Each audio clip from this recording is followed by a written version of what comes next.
enjoy the bash, because it's happening. So are the words of a NASCAR YouTuber by the name of NASCAR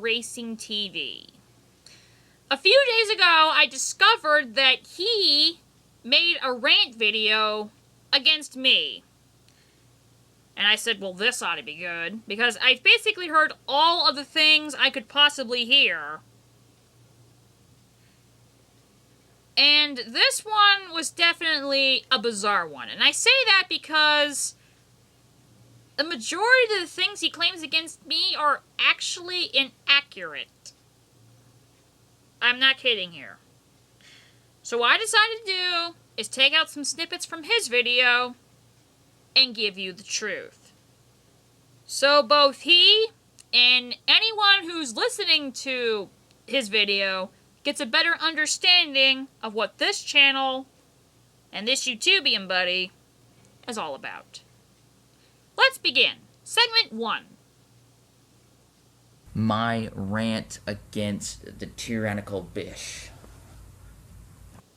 Okay, first of all, I had to look up the word tyrannical, actually, because I don't know what that meant. And it turns out that, according to this guy, I am some sort of tyrant. Now, unless you're comparing me to the Pokemon Tyranitar, then there's no correlation there. Because my idea of a tyrant is someone who thrusts their thing and subjects their people to do something. And, dude, I don't rule a country. I talk about things. Difference. Okay? Tyrannical? What? Huh? How does that apply? It does not apply to me.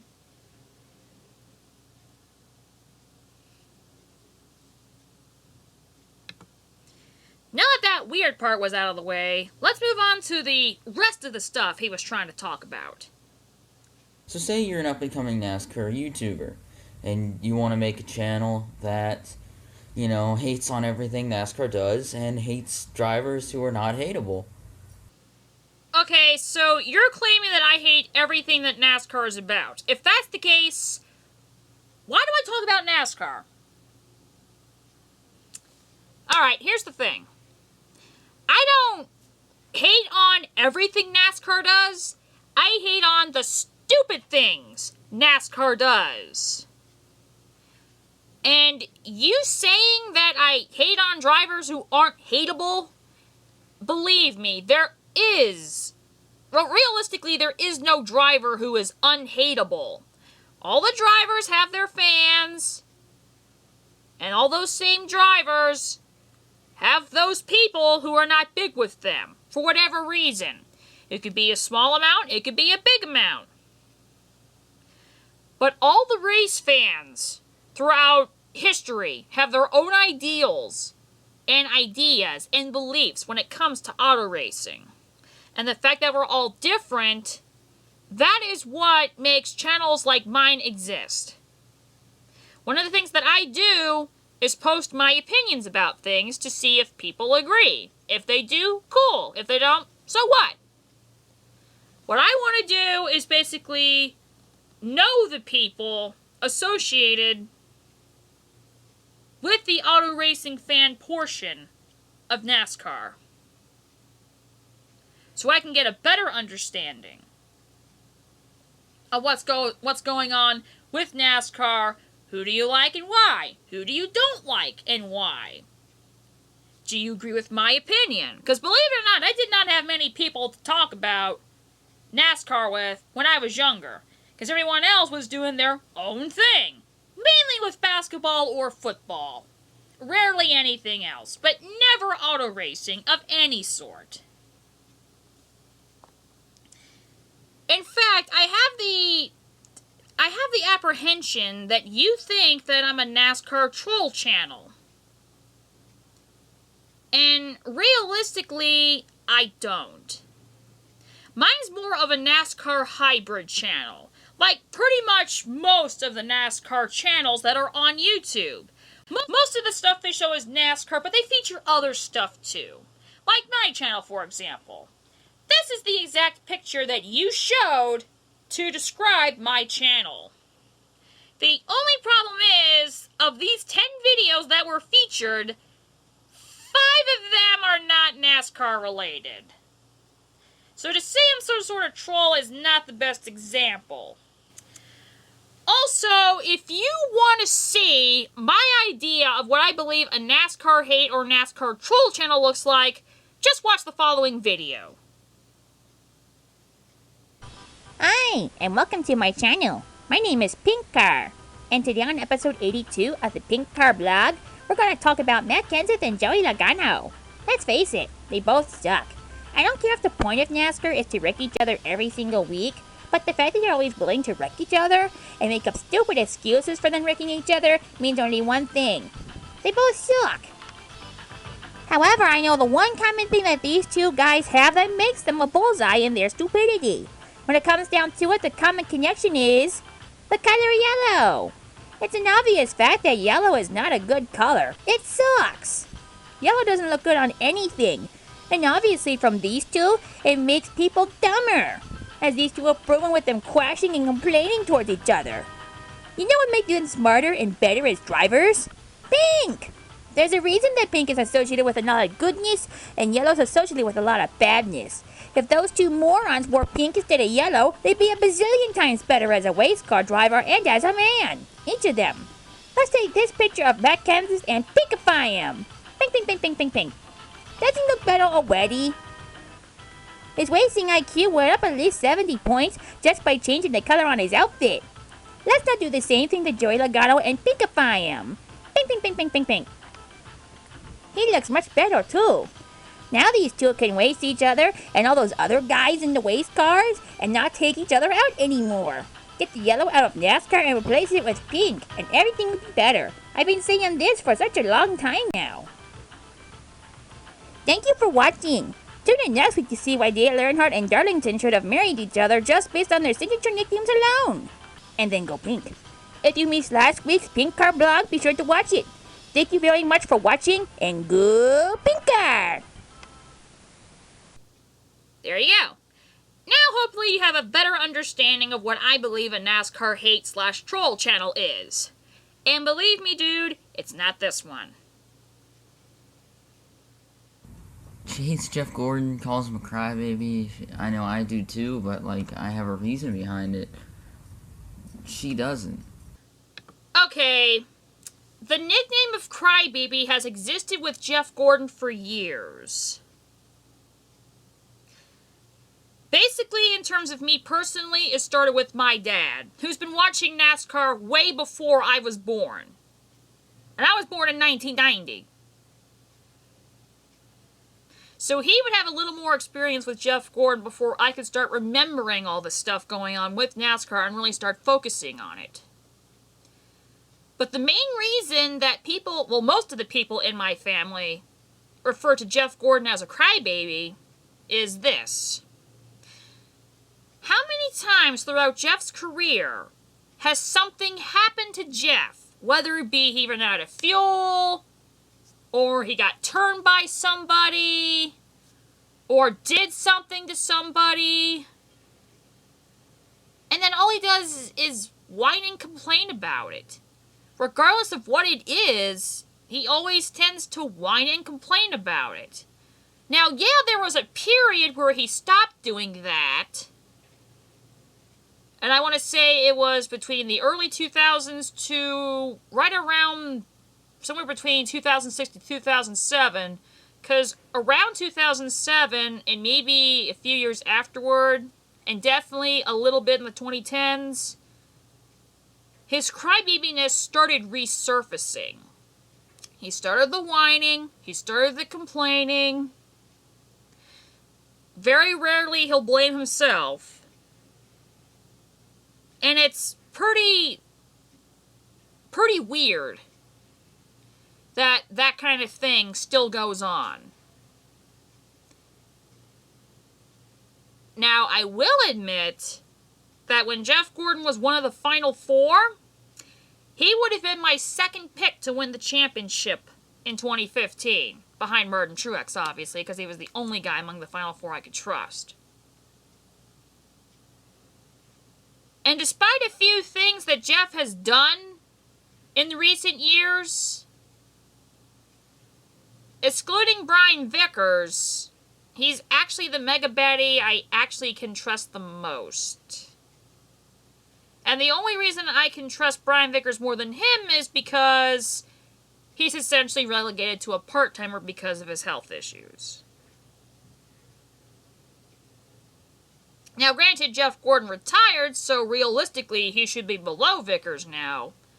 But that will be a debate with myself at a later time. Now, I know about the story that you told about your own personal experience with Jeff Gordon and why you're not big with him. But for all the people who don't like a certain driver, it is never just one reason. You have your reason for raging out on Jeff Gordon. I have my reason for raging out at Jeff Gordon. There are many people who are not big with Jeff Gordon as a driver. And they have different reasons as well. So to think that we should only despise people for one reason is not exactly legit. Next segment. Baddies. What are baddies? Okay, I see in your picture you said really doesn't have the courage to call them a-holes. That was actually kind of the point of this. I make up terms to defer away from cuss words. Like instead of son of a B word, I would say son of a Bush brother. 'Cause Bush and the actual cuss word kind of sound alike. Like you did in your video trying to call me a, quote, tyrannical bish. Which is totally inaccurate. But I know, well, I don't age restrict myself because I want everyone to hear what I have to say if they're interested. If they're interested in my stuff, I'm going to try and keep it as clean as possible. Although I will admit there are videos where I have directly cussed out somebody. Like when I called Matt Kenseth a fucking coward. Go back to my top 10 2015 predictions in review video to hear that. But yeah, I too try to keep it as friendly as possible. Because the entire point of this channel is to express my opinions and get other people's views. Because believe it or not, even though I live 30 miles away from one of the racetracks on NASCAR's schedule, I did not have many people to talk with NASCAR about when I was in school. I was one of those polar opposite people. Because for whatever reason, whatever I liked, everyone liked the exact opposite. I like NASCAR. Everybody watches basketball.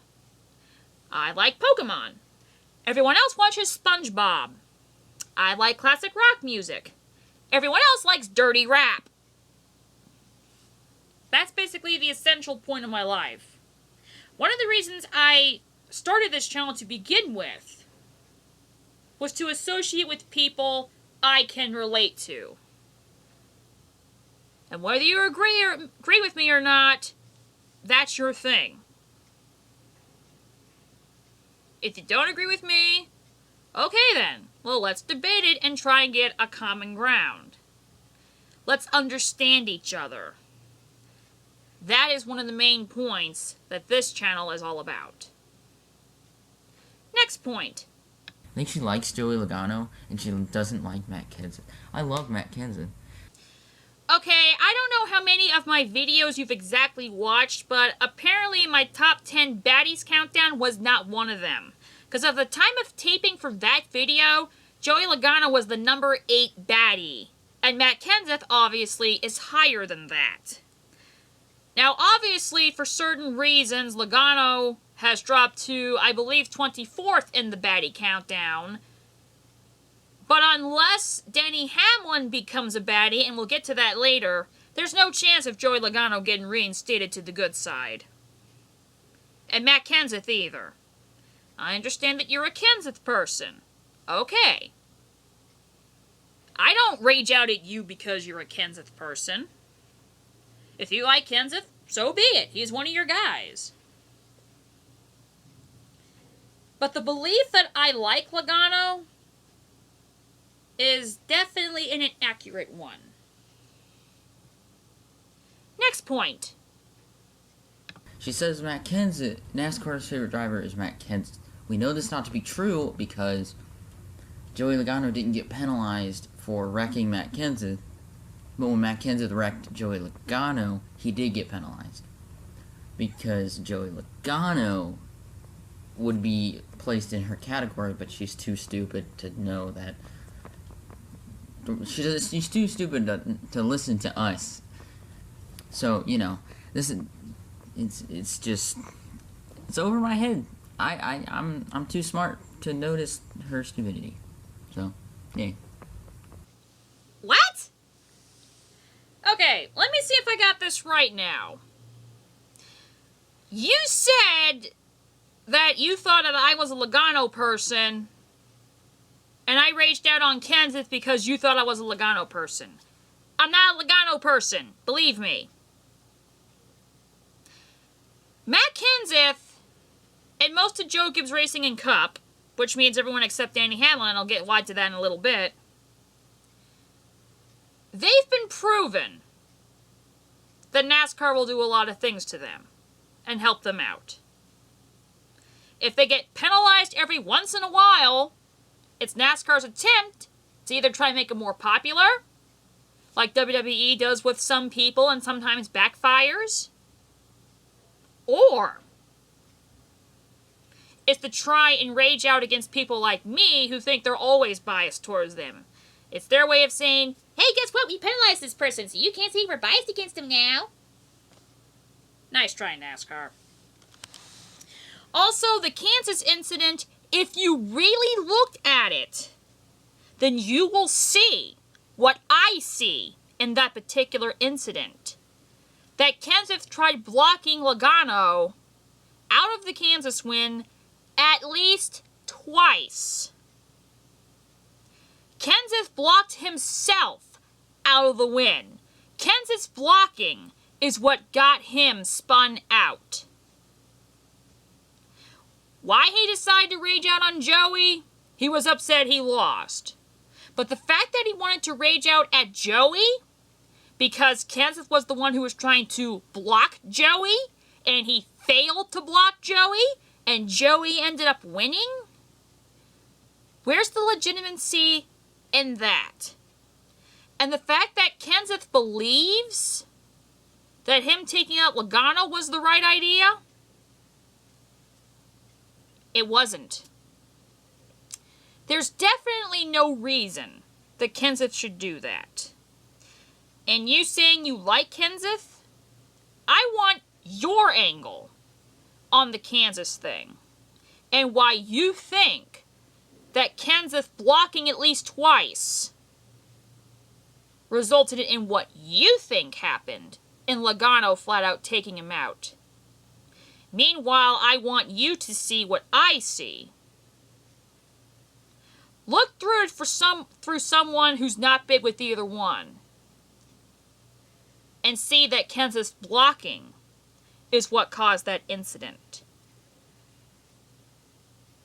Because believe me, blocking causes way more crashes than a lot of people are willing to admit. And that's one of the things that I've been saying for such a long time. Next point. She likes anybody who's in the 23, especially Scott Wimmer.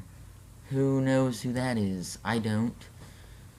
Because, well, I do know who he is. That was a joke. But he just never won. He never did anything. And now this one I have to laugh at you at.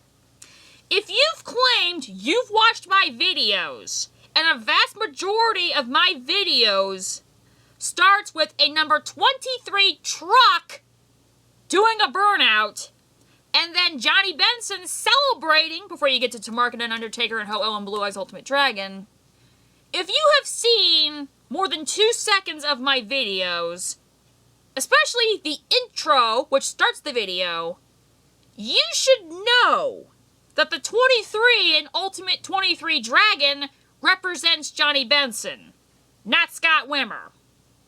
And Scott Wimmer has won a few races in the Xfinity Series, so there's that.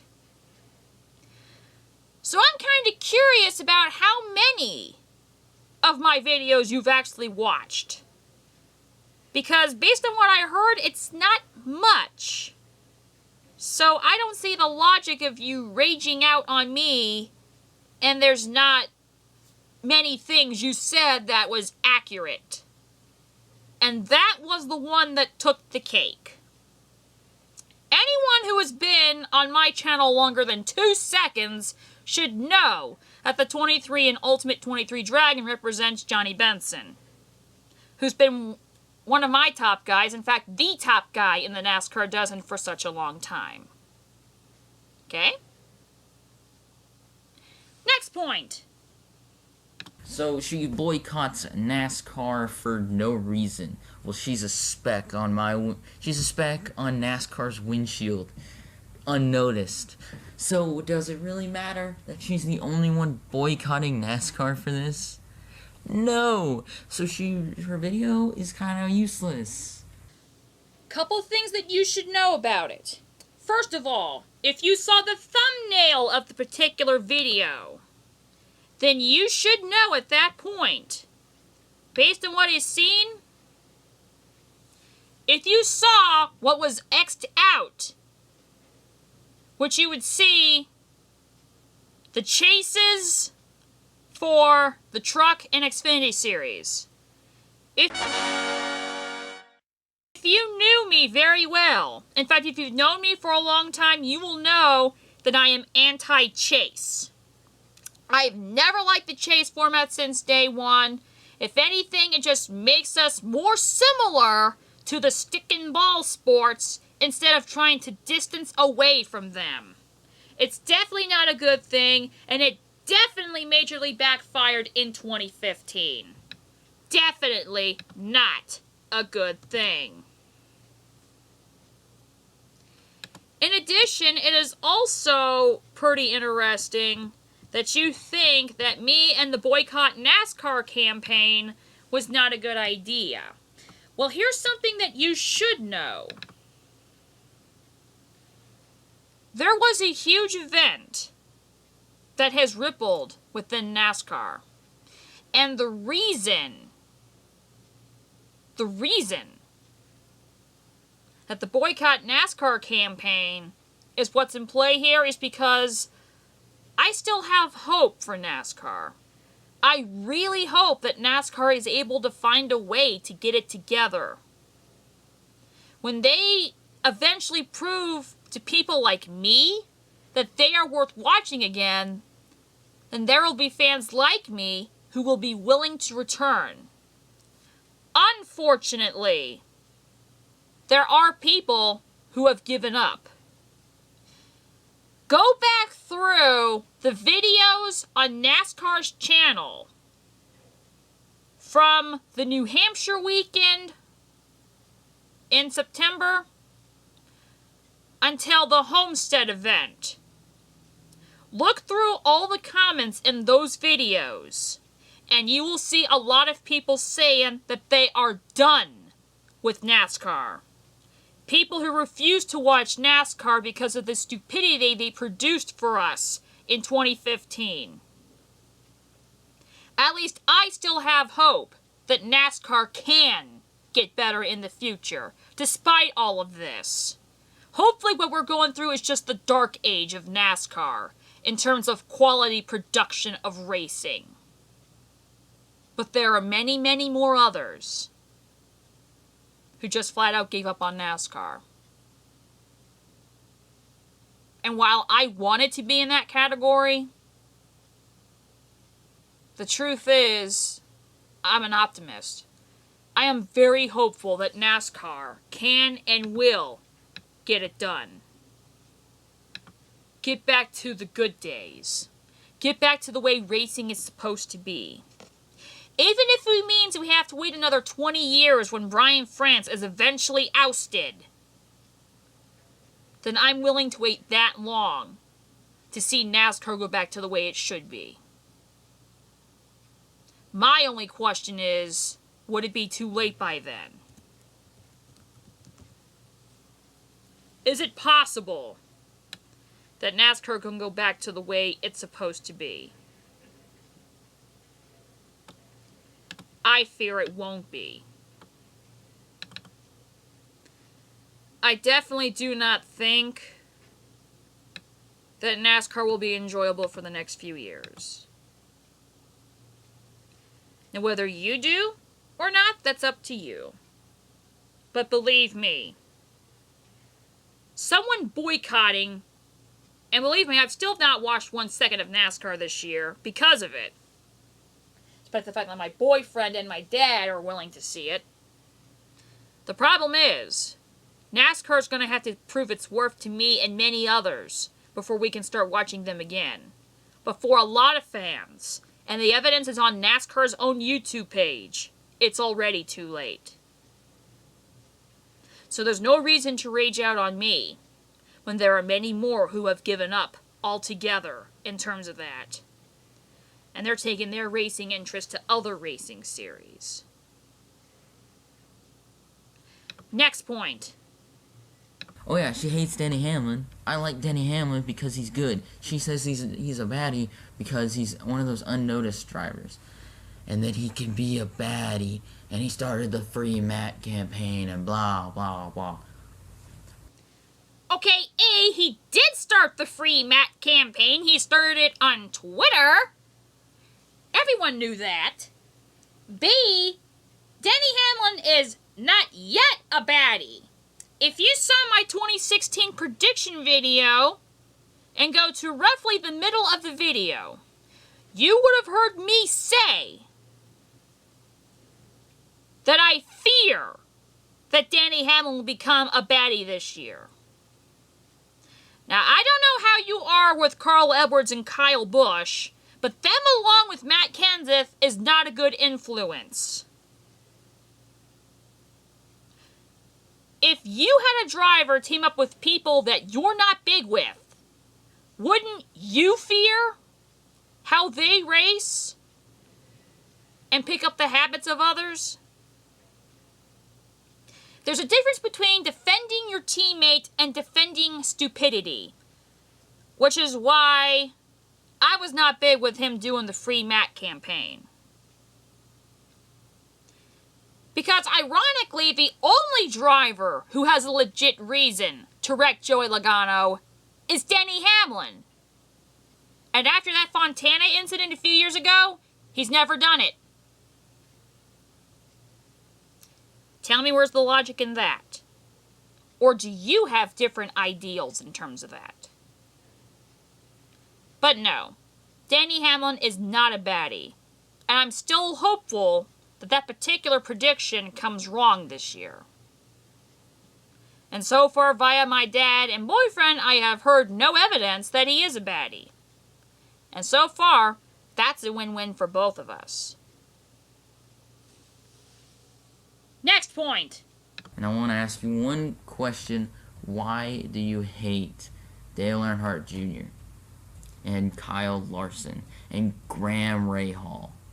Seriously, you're going to let a person who hates Dale Earnhardt Jr., hates Kyle Larson, hates, like, Michael McDowell, and hates Landon Castle.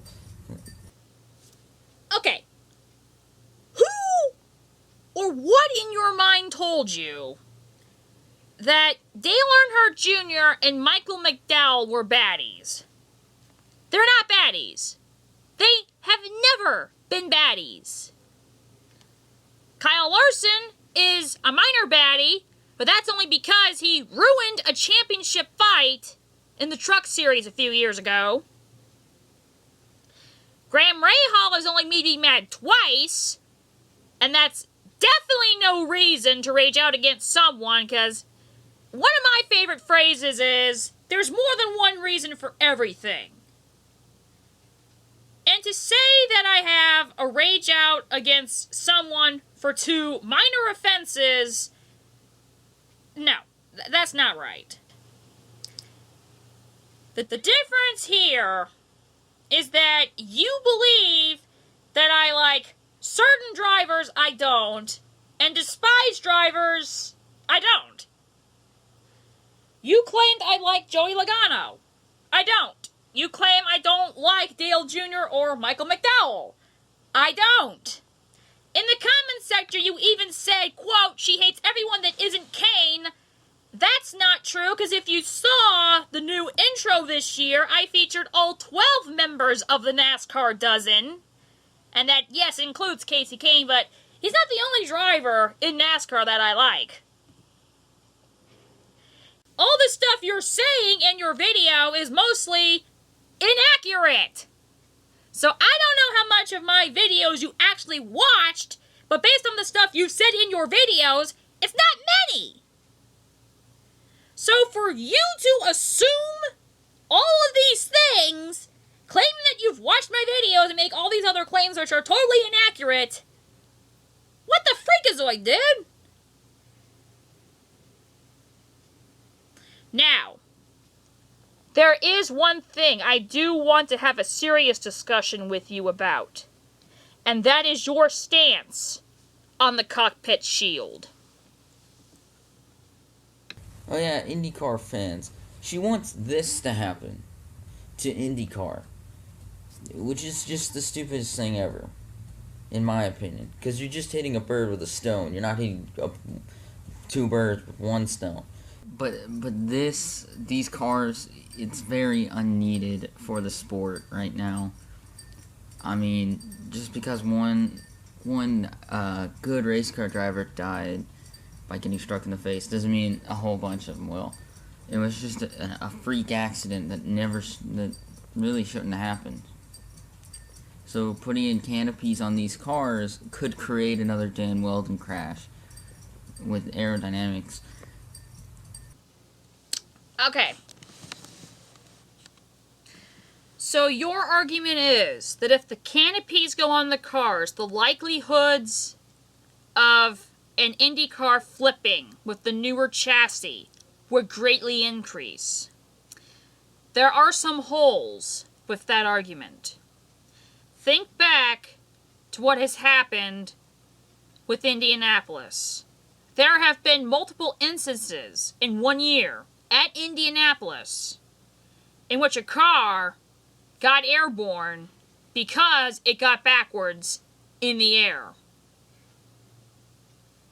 There have been multiple things going on.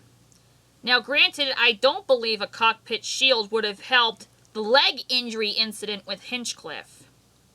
But I do believe it could have helped with when Hinchcliffe was struck in the face by a minor portion of debris.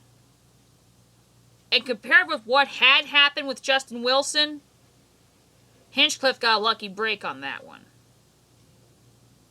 Now, I don't know how much research that you go into in terms of these things, but here was the problem with Dan Weldon's crash. It wasn't the fact that Weldon's car hit the catch fence. It was the fact that based on slowing down tape and angles, that you could see the part where Weldon's helmet was struck a catch fence pole. That is what did it. If there was a cockpit shield, I'm willing to believe that Weldon might have had minor injuries in terms of maybe bumps and bruises and a few other things because of him being in the air and the way the roughness of the crash was. We don't know that for sure because of the fact that he died and that's all they said. It was a head injury and that's all they'll ever say. We don't know if anything else happened to him in that wreck. And we probably never will. But my point is, if a car is in the air and is headed towards a stationary object like a catch fence pole, it is better off if a cockpit shield hits it instead of somebody's head, like it did with Weldon's incident. The thing with Justin Wilson, if there was a cockpit shield, he'd still be living. Because what happened with him was a piece of debris off a crashed car from Sage Karam, that is what struck him. And that's what killed him. And since you were willing to do something similar in terms of asking a personal question, albeit a weird one because it was technically false, I'm going to ask you a personal question. How would you feel if your favorite driver in IndyCar, and I assume it's Graham Rahal based on your intro, how would you feel in an era where IndyCar still has open cockpits? How would you feel if something had happened and either Graham Rahal got airborne and his helmet hit either part of the wall or part of the catch fence, let alone a solid portion of the catch fence, or if debris off someone else's car that crashed right in front of him struck him in the head and Rahal would die? How would you feel about that? And the reason I ask is this. Dan Wheldon is one of my IndyCar trio, along with Tony Kanaan and Sebastian Bourdais. Wheldon's death tremendously hurt me. Not just because of the fact that he was one of my guys, but because of the fact that he died 2 days after my birthday. Do you know how haunting my birthday has been because of that? There's a lot of things in auto racing that I associate with my birthday. 2006 and 2008 being great examples because of Dave Blaney, Casey Kane, and Johnny Benson. But ever since 2011, pretty much the only thing people know my birthday for is the week that Dan Wheldon died. Let me give you another example of safety improvements. Now, I don't know how familiar you are with the NHRA, but you know these things we have called top fuel dragsters, the long cars with the wing and that? 20 years ago, those big canopies that come down, like my envisionment for a cockpit shield, they did not exist. But the beginning development of the cockpit shield started after a racer died in 2004. In fact, it's one of my drag racing favorites. His name is Darrell Russell. What happened was, after he crossed the finish line and lost the race to another Spirit racer in Scott Coletta, something in the back of the car broke and his car crashed. Something from the engine area, or maybe even tire shrapnel, struck him in the head, and he died. Right afterward, NHRA made a rule change, instituting a steel backwards area cockpit shield. And Russell's death still affects me a lot, because believe it or not, that happened on Johnny Benson's birthday. And believe me, Johnny's birthday in 2004 was one of the worst days ever. You will know the entire story if you watch Top 10 Worst WWE Pay-Per-Views. And yes, WWE has a correlation to this. To that particular story. But eventually what started happening is that a bunch of teams started developing ideas to make the cars safer. One of the premier ones being Don Schumacher and his team, with what we know now as the Cockpit Shield. Which is basically, here's the driver's area, here's the cockpit thing, the driver gets in the car, and zoom. And there have been a lot of crazy incidents in Top Fuel. Just look at a lot of things that have happened to mainly Antron Brown, but there have been other instances too. You can look at Larry Dixon's incident.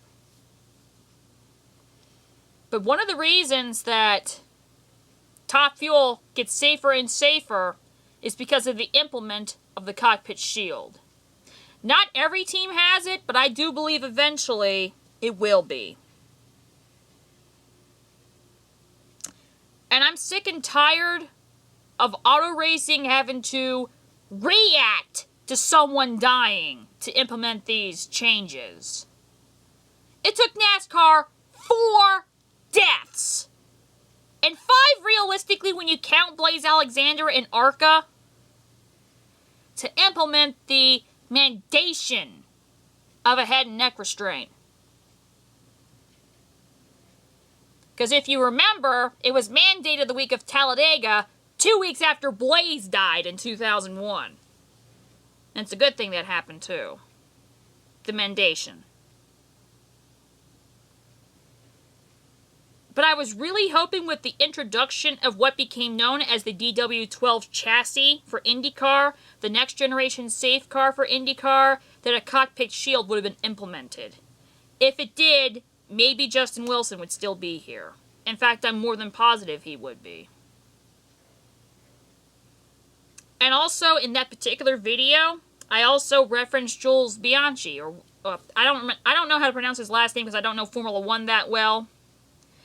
But I'm also more than positive that if the Cockpit Shield had been implemented in Formula One, he'd still be around. Because, in case you don't know, the reason he died is because during a rain-weathered race, his car slid off the track and hit a crane that was working on another driver who had gotten off the racetrack. And his head hit some part of that crane, causing him to have bad head injuries and eventually dying 9 months later after being in a coma for that long. So when I say that I like the idea of the Cockpit Shield, it's a safety thing. I'm sick of motorsports being reactive instead of proactive. And after hearing that there's going to be no Cockpit Shield, a lot of times the question pops up. Who has to die now in order to get all these changes done? And the reason I say that is because of NASCAR. Oh, Adam Petty died. No big deal. Oh, Katie Irwin died. No big deal. Oh, Tony Ripper died. No big deal. Oh, Dale Earnhardt died. What? That's what it felt like. It took a legend dying to implement this stuff? If a successful veteran like Dan Weldon died, and a very good racer in Justin Wilson died, if those two, in a span of 4 years, in 2 different styles of race cars, didn't get it done, what will? That's why I pose this question to you, NASCAR Racing TV.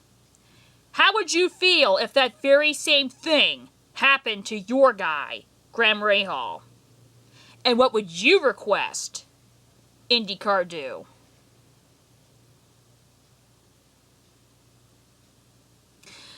Well, that's it for my reaction to NASCAR Racing TV's video. I hope you guys got a better understanding, if you haven't already, about my channel. And NASCAR Racing TV, I expect that you're going to make some kind of reaction video to this video. So let's keep the conversation going. What is your response to my video? And what is your ideals of all the questions I've posted to you in this video? You can let me know in a video, and everyone else can let me know in the comments sector. This is Ultimate23Dragon, and that's my final answer.